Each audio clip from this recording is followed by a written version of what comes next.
I mean, you know, I don't think parents are going to appreciate well, that. and I understand all of that, and ladies and gentlemen, Deborah has already had this arm wrestling match off camera, so we'll do it again on camera.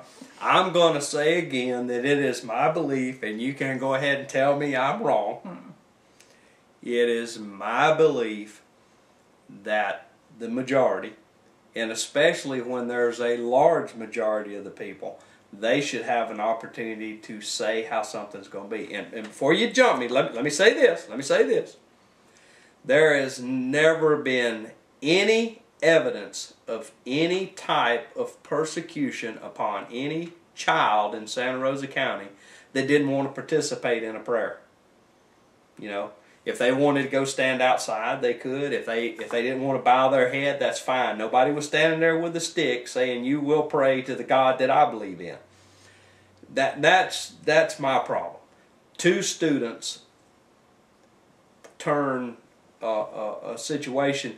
There's over 1,800 students at Pace High School. Two of them caused this, and I have a problem. They're all subject to the constitutional injunction against I'll take my thrashing. Come on. Yeah. The reason we have a constitution is so that the majority who think this person's a witch, let's drag her out of the house and burn her, the majority doesn't have a say on whether they can do that or not. Because sometimes the majority is wrong. That's why we have a constitution. And that's why we have case law that has ruled against sometimes that could happen. I just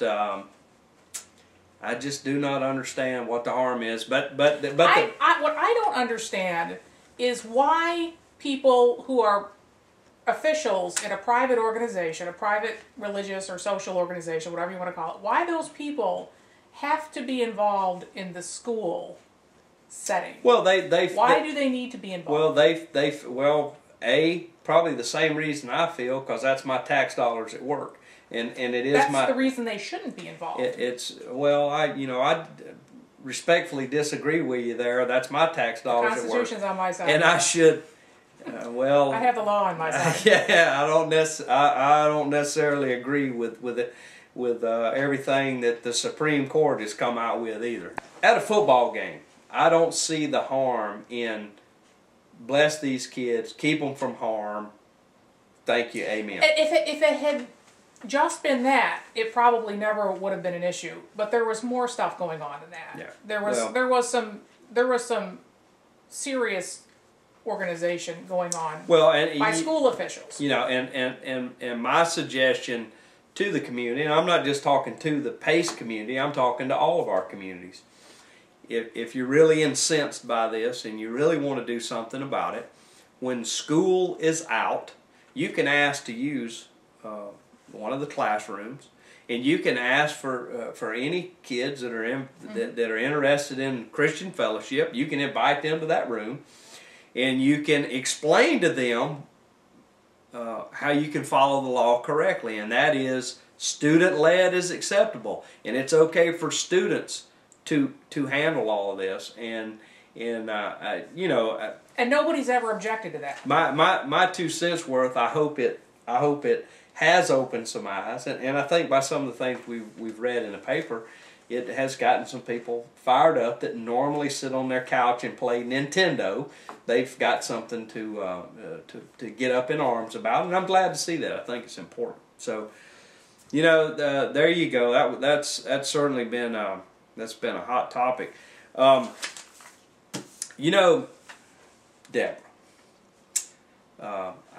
I've asked for information periodically from Team Santa Rosa. Periodically. Periodically. And just to reemphasize to our viewers, Team Santa Rosa is bound by Chapter 119, which says that your records are open to the public, with a very narrow exception for confidentiality on potential new clients that may be moving into the area of business. And then you can only hold that confidential 12 months after the deal is consummated. And they're bound by Sunshine Law, which means their meetings have to be open. And they have to have open meetings. Well, one of the things and I know you got a big kick out of this. Ladies and gentlemen, I may have some faults, but one thing that I will never be at fault for is not keeping meticulous records. And I have in my hand here, of course it's handwritten, a handwritten request, very simple request. How much did you spend at Team Santa Rosa? And I'd like to see the budget. For 2003. For 2003, that was December, I believe, 2003. And of course I'm still waiting for that one to be filled. Now we've recently had some luck getting information requests filled. We had some information on their check register that was filled. Right. That still has a lot of blanks in it and several missing checks, but that's a topic for another day. We've got some follow-up to do on that one. Right. And we've also got some salary information. We do have some salary information, ladies and gentlemen, and this is how much you make when you do economic development work in Santa Rosa County. Well, and one thing that I want to point out to our viewers is, as you will recall recently, that I'm very meticulous in my records, and I have everything that's ever been sent to me, everything I've ever written, and everything that's ever been sent back to me. I made a request on April the 12th, 2008, to Cindy Anderson, the director of Team Santa Rosa. My request was salary information for every employee of Team Santa Rosa, including all benefits or additional perks. Now, ladies and gentlemen, if you're interested in getting government information, if you will go to the First Amendment Foundation, you can Google them, they're easy to find. They already have the cover letter for you with the exact verbiage that you need to put down. All you need to plug in is what you're interested in. Well, that request didn't get filled from April the 12th, 2008. So I sent another response out January the 8th, 2009.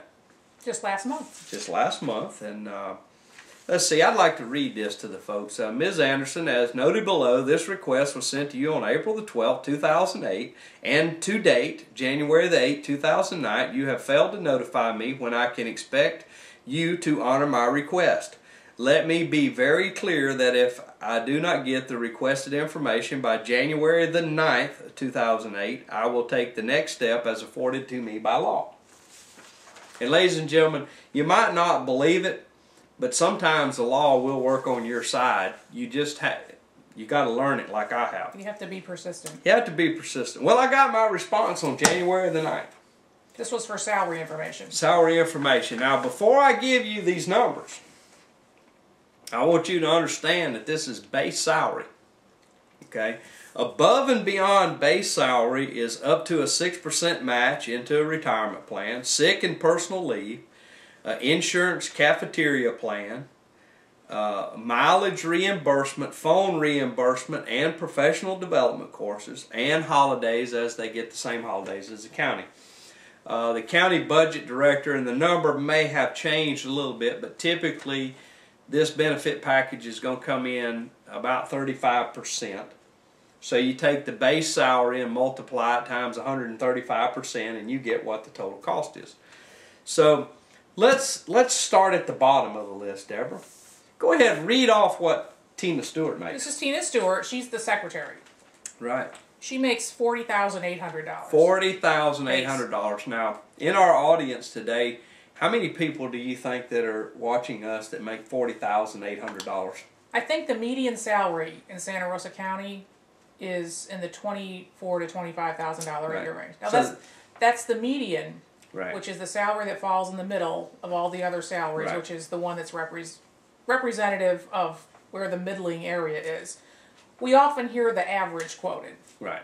And, of course, the old joke goes, if you have 3 guys in a bar who make $50,000 a year and, you know, the CEO walks in, and making $2 million, the average goes up by quite a bit. Yeah. So